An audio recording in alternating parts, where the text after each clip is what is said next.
ధరణి news జనం కోసం నిజం కోసం సామాన్య గొంతుక. అందరు ఉద్యోగ ద్రోహులే.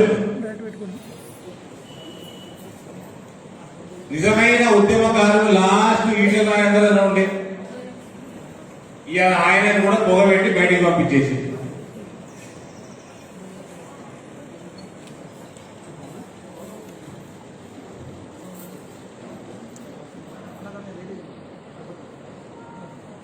అయ్యా కొడుకులు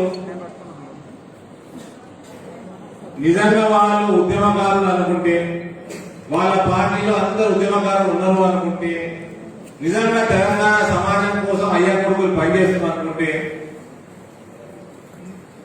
బంగారు తెలంగాణ దిశగా ఇవాళ తెలంగాణ పోతున్నది అనుకుంటే,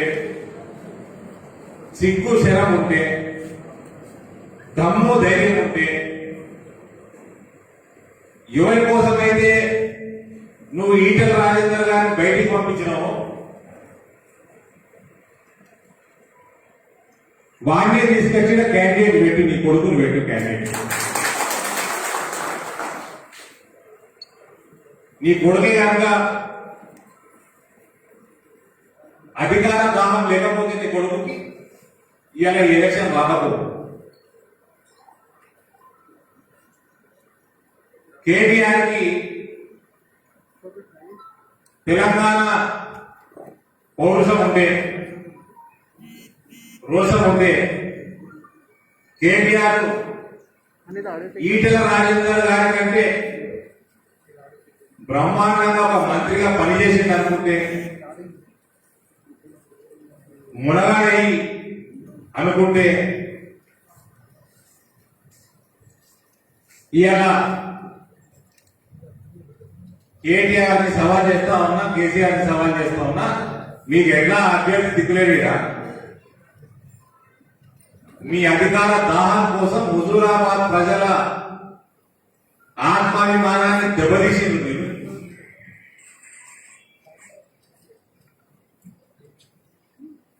నీ కొడుకుని కేటీఆర్ ని ఇక్కడ క్యాండిడేట్ గా పెట్టాలని సవాల్ చెప్తాం.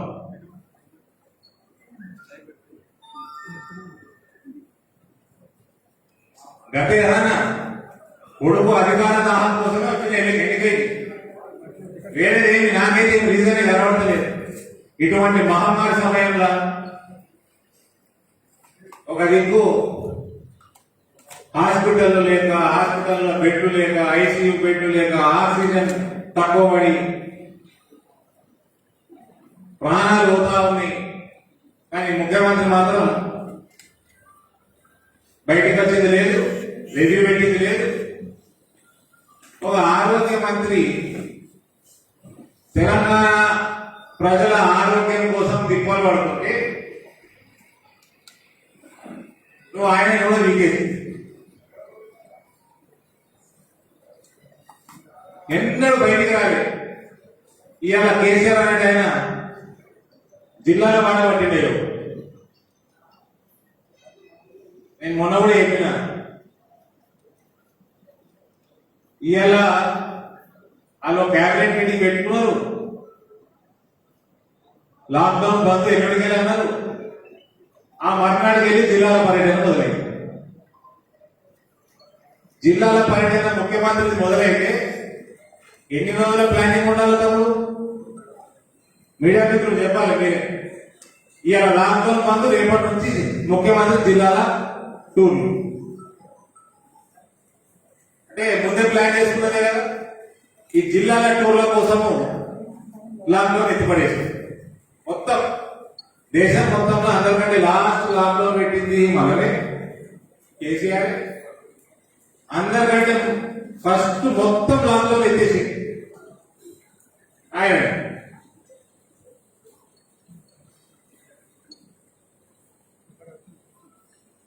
ఇవాళ నీ కొడుకే కనుక ఈటెల రాజేందర్ కంటే ఎక్కువ సమర్థులు అయితే నువ్వు హుజూరాబాద్ ఆయన క్యాండిడేట్ గా పెట్టు, హుజూరాబాద్ ప్రజలు నిర్ణయిస్తారు దుఃఖ పాలిక పని ఇవ్వాలి.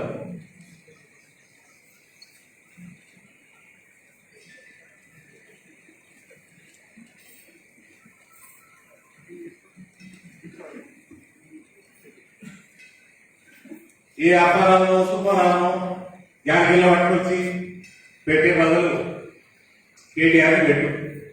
ఇక్కడ హుజూరాబాద్ ప్రజలు, నిరుద్యోగులు, యువత, మహిళలు, రైతులు, అన్ని వర్గాల ప్రజలు నిర్ణయిస్తారు.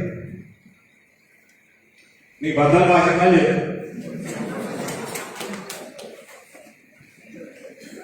ఇవాళ ఏమనంటే ఓ సంతులు వచ్చినాయి, సంతులు పైసలు సర్పంచ్ కోరేటట, ఎంపీటీసీ కోరేటట, జెడ్పీటీసీ కోరేటట. అరే బాగాలు అందరు పైసలు తీసుకుంటారు, అందరు ఇటలు కాగలన్నదో చచ్చిపోతారు.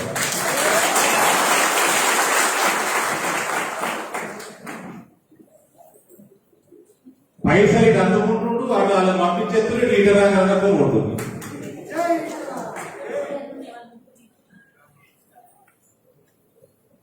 కేసీఆర్ కంటే పెద్ద బేవకూఫ్ని నేనైతే చూడలేదు రాజకీయాల్లో.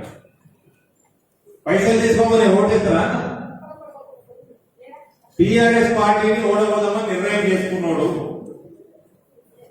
మనస్ఫూర్తిగా కేసీఆర్ కి బుద్ధియర్పాల ఎలక్షన్ గా ఈ అహంకారాన్ని దించాలని నిర్ణయం చేసుకున్నాడు. పైసలు తీసుకోమని నిర్ణయం మార్చుకుంటా? పైసలు ఓడొద్దా? నన్ను కొనుక్కుంటే నాకు కూడా పంపి నేను తీసుకుంటా పైసలు. వాళ్ళంతా తీసుకుంటా పైసలు, ప్రజల పైసలు.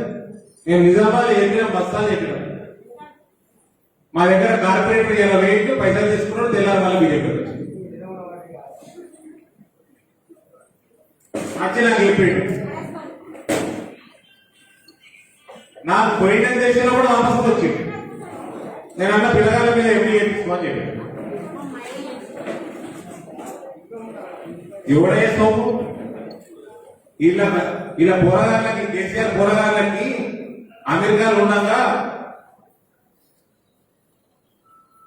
వాళ్ళు ఆగినప్పుడు ఏదో పోయి కారు గుద్దింది.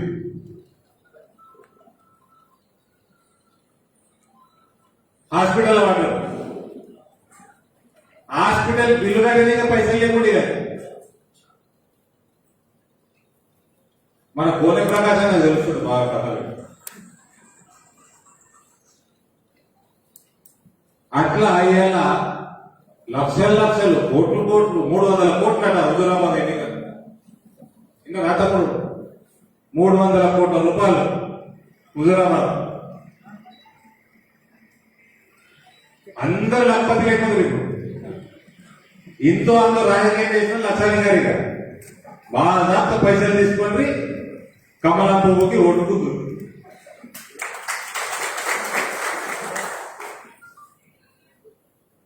ఈ ఎన్నిక తర్వాత మాత్రం ఒక్కటి మాత్రం గొప్ప నాకున్న కొత్త గొప్ప అవగాహన చెప్తా ఉన్నా. టిఆర్ఎస్ ప్రభుత్వం పతనం దిశగా ఫాస్ట్ దృష్టిపోతుంది. ఫాస్ట్గా కాదు, వైకుంఠ ధామం దిశగా పోతుంది ఈ ఎన్నిక రాగానే.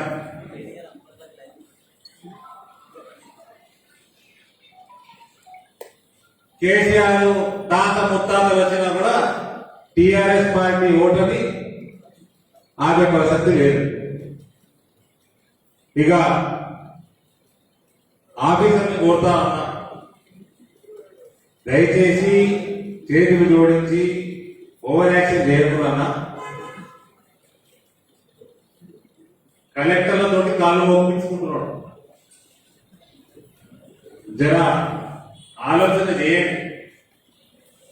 మన ఆత్మాభిమానం, సెల్ఫ్ రెస్పెక్ట్ మనకు ఇంపార్టెంట్. బ్యూరోక్రసీకి ఆత్మాభిమానం కాపాడండి. ఇక ఈ ఎన్నికలలో కూడా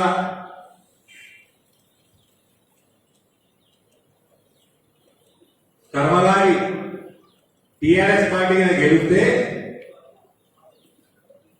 ఆఫీసర్లు బానిసలు అయిపోతారు. ఇక బానిస బతికైపోతుంది ఐఏఎస్ ఆఫీసర్లు. ఐఏఎస్ ఆఫీసర్లు కానీ, పోలీస్ ఆఫీసర్లు కానీ, అందరు గవర్నమెంట్ ఆఫీసర్లు అందరికీ నేను రిక్వెస్ట్ చేస్తా ఉన్నా,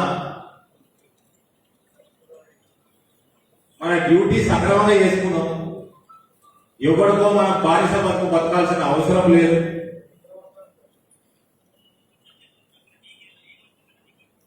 కాబట్టి ఓవర్ యాక్షన్ అర్థం.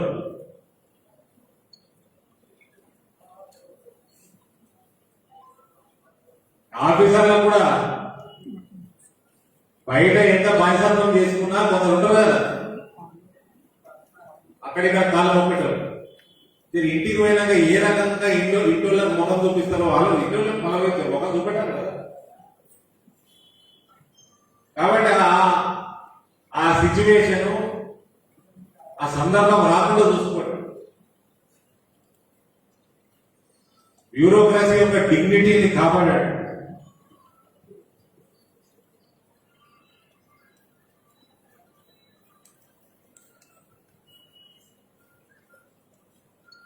ఇవాళ ఈ ఎన్నిక ఎందుకు వచ్చిందో చెప్పినాను.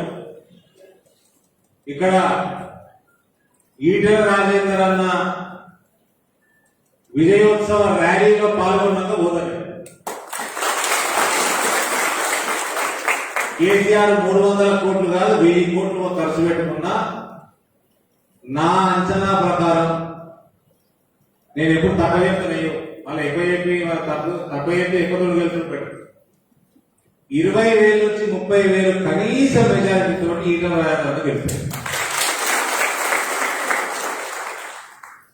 మళ్ళీ అరవింద్ తక్కువ చెప్తున్నాను, నేను తక్కువ చెప్పి ఎక్కువ గెలుస్తాను. కనీసం 20 నుంచి 30,000 మెజారిటీ తోటి రాజేంద్ర గెలుస్తారు. దాని తర్వాత టిఆర్ఎస్ ప్రభుత్వం పర్మనెంట్ గా ఉండదు, పతనం ప్రారంభమైతే. కాబట్టి ఆఫీసర్లు కూడా నేను రిక్వెస్ట్ చేస్తా ఉన్నాను, let us stick to our responsibility. మన డ్యూటీ మనం సక్రమంగా చేద్దాం. ఎవరు మనం కండవాలు వేసుకొని పనిచేయాల్సిన అవసరం లేదు. Thank you. మీకు ఏమైనా ప్రశ్నలు ఉంటే నేను రెడీ.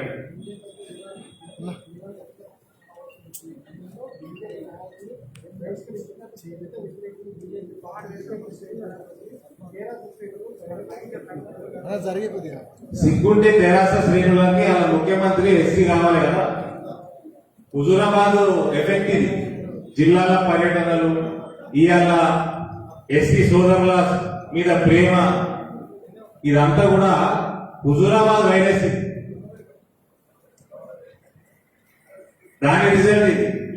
దొంగ బూటలపు మీటింగ్ ఇవన్నీ.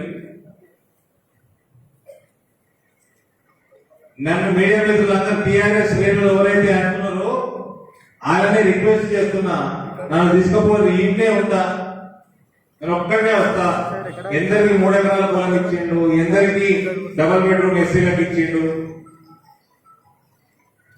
ఏ ఎస్సీలకి ఏ పదవులు ఇచ్చిండు. ఎస్సీలని కేసీఆర్ అవమానించినంత చరిత్రలో ఎవరు అవమానించలేదు. కడియం శ్రీ గారి రావచ్చు, రాజయ్య రావచ్చు, ఈ దొర అహంకారం అడ్డు అదుపు లేకుండా అయిపోయింది. కాబట్టి ఈ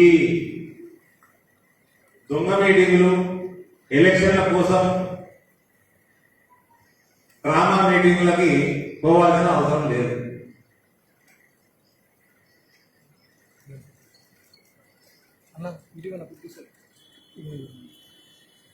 అలా నరుక్కుంటా మెడకాయ ఎంత తింటా అలా నరుక్కుంటాడు. ఎస్సీ ముఖ్యమంత్రి ఏముంది అలా నరుక్కుంటాను. ఏమైతే మరి అదే తలకాయ మీటింగ్ పడుతుంది.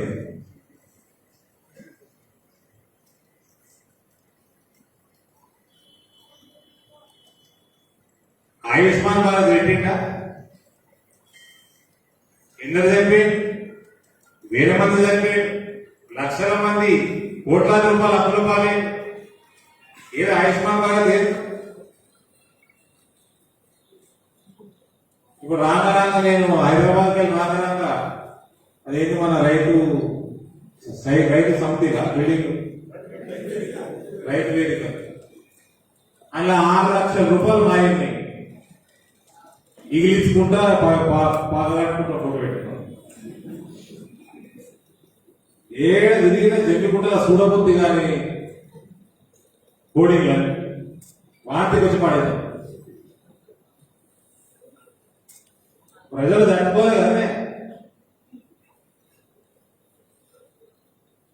ప్రజలు చనిపోరు, తిన్నది బయటకు వస్తుంది.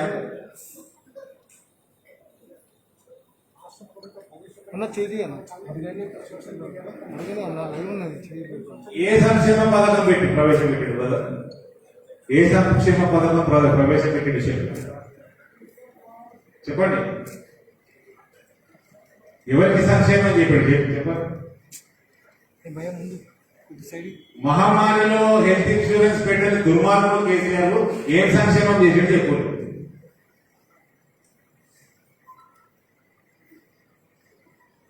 ఒక్కటి చెప్పండి ప్లీజ్.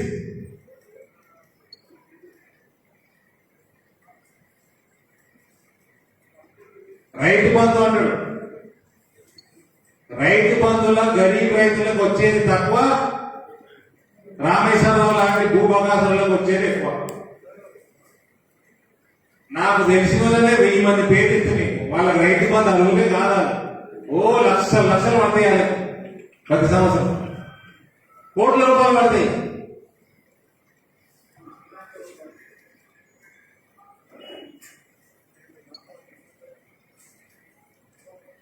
ఈయన ప్రామిసులు చేసిన ఒకటైనా డెలివరీ చేసిందా?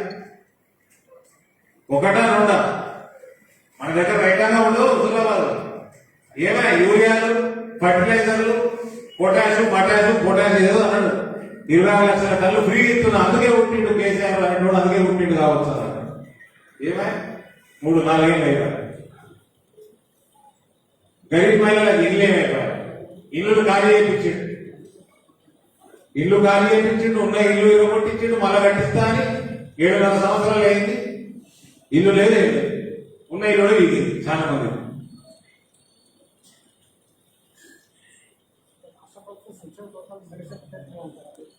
ఒక్కటి చెప్పు కదా,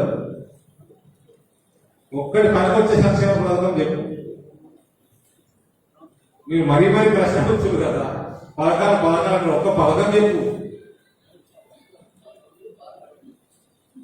కేంద్ర ప్రభుత్వ నిధులు లేకుండా రాష్ట్ర ప్రభుత్వం నడుపుతున్న ఒక్క పథకం చెప్పండి సార్. మైనారిటీలకి ఇచ్చే అది ఏమంటారా, షాదీ ముబారక్ పథకంలో కూడా కేంద్ర మైనారిటీ వెల్ఫేర్ ఫండ్స్ ఉన్నాయి.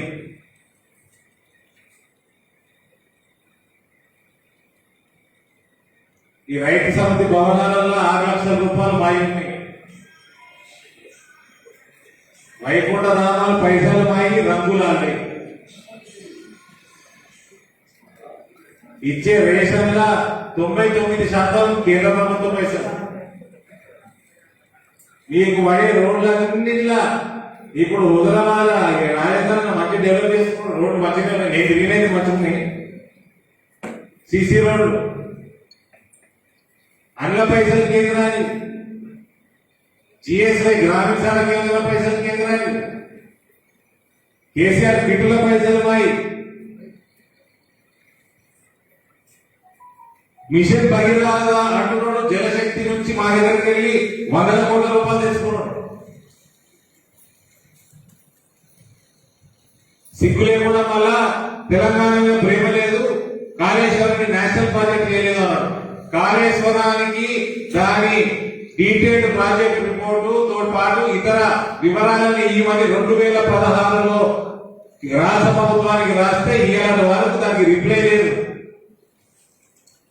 కేంద్రం నుంచి అలా ఫండ్స్ వస్తే అకౌంటింగ్ ఆడిటింగ్ మొత్తం కేంద్రం చేతులకు పోతుందని, ఈయన బండారం బయటపడుతుందని, ఈయన 1,00,000 కోట్ల రూపాయలు మిగిలిన బయటపడుతుందని ఇలా ఆ కాగితాలు కూడా ఇస్తలేడు. ఏం సంక్షేమం చేస్తున్నారు కదా చెప్పండి. 4 లక్షల కోట్ల అప్పు చేసి మన నెత్తి మీద అప్పుల భారం పెట్టింది తప్ప ఇంకేం చేయలేదు. చెప్పండి ఎవరి సంక్షేమం చేసి.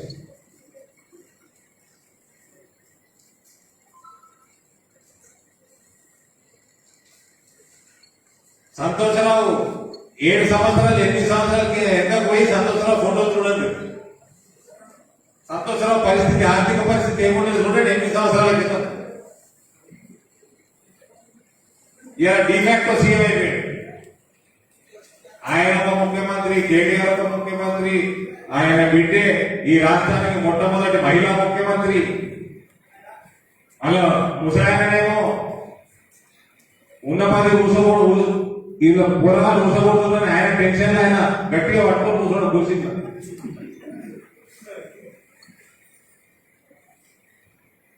నలుగురు ముఖ్యమంత్రులు అసలు మర్చిపోయిన వాళ్ళు. హరీష్ రావు ముఖ్యమంత్రి,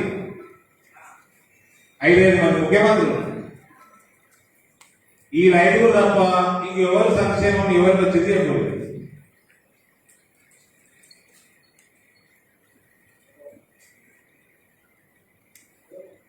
రైతులకి ఫ్రీ కరెంట్ ఇస్తా అంటున్నాడు. కేంద్రానికి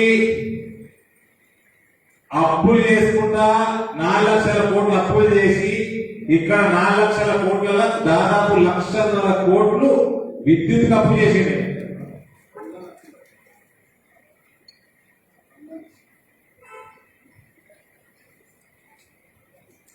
రైతుల్ని అప్పులపాలు చేస్తున్నాడు, రైతులకి ఫ్రీ పవర్ ఇస్తున్నాడు.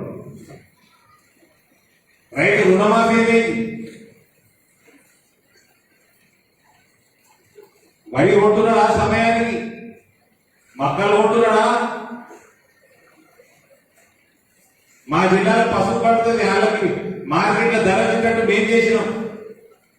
ధర ఒకవేళ ధర రాకుంటే లెటర్ రాయన ఆయన అంటే 3వ సంవత్సరం ఇది. నేను ఎంపీ అయినాక 2వ సంవత్సరం లెటర్ రాయడు. కేంద్రం పైసలు ఇస్తుంది అని వ్యవసాయ శాఖ మంత్రి పార్లమెంట్ లో చెప్పిండు. లెటర్ రాయని ప్రపోజల్ పెట్టాడు. 100 రోజులలో షుగర్ ఫ్యాక్టరీ తెరిపిస్తానని తెరిపియలే. మళ్ళీ ఆయన కొడుకు ఆంధ్రుల హక్కు విశాఖ ఉప్పాడు. నీకు ఎందుకు రాలేదు? పక్కకి 3 ఫ్యాక్టరీలు ఉన్నాయి కదా, నిజాం షుగర్ ఫ్యాక్టరీ. మళ్ళా మన ల్యాండ్ అమ్ముతున్నాడు. కొత్తగా స్కామ్ వచ్చింది ఇప్పుడు మా తోటలలో, కరీంనగర్, ఉమ్మడి కరీంనగర్ జిల్లాలో. ఖాదీ భారత ఖాదీ కేంద్రాలు అన్ని అమ్మేస్తున్నారు. 12 కోట్ల రూపాయలకి అలా చుట్టాలకి 1 కోటి రూపాయలకి ఇచ్చేసి ఎంత 1 కోటి రూపాయలు 1,20,000 12 కోట్ల ఆస్తి. సంక్షేమం అండి, చుట్టాల సంక్షేమం.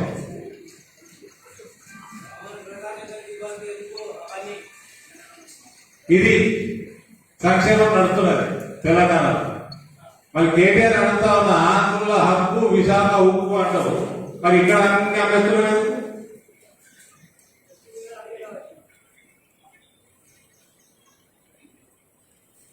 ఏం సంక్షేమం పెట్టారు చెప్పండి.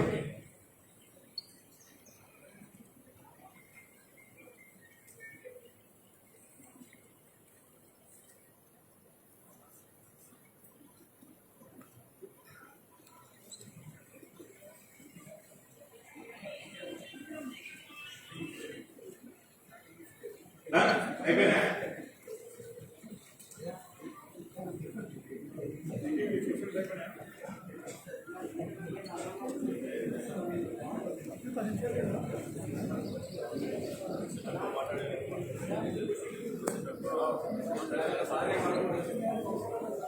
నేనైతే తమ్ముడు, నేను టెక్నాలజీ, సోషల్ మీడియా,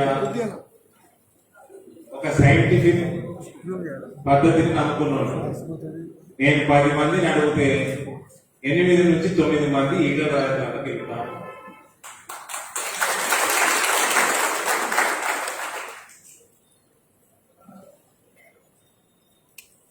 మెజారిటీ ఎక్కడికో పోతుంది. నేను ముందే చెప్పిన, అందుకని నేను తక్కువ చెప్పి ఎక్కడో గెలుస్తాను తప్ప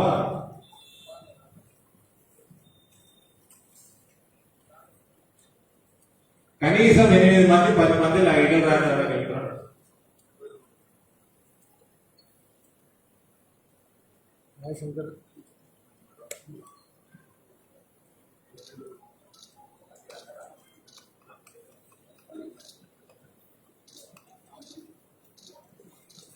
మాకు సవాలు కేటీఆర్ ఇక్కడ నిలబడాలి. అది ఎవరి కోసమైతే ఎన్నిక వచ్చిందో ఆయన నిజంగా మొనగాడైతే ఆయన క్యాండిడేట్ కావాలి.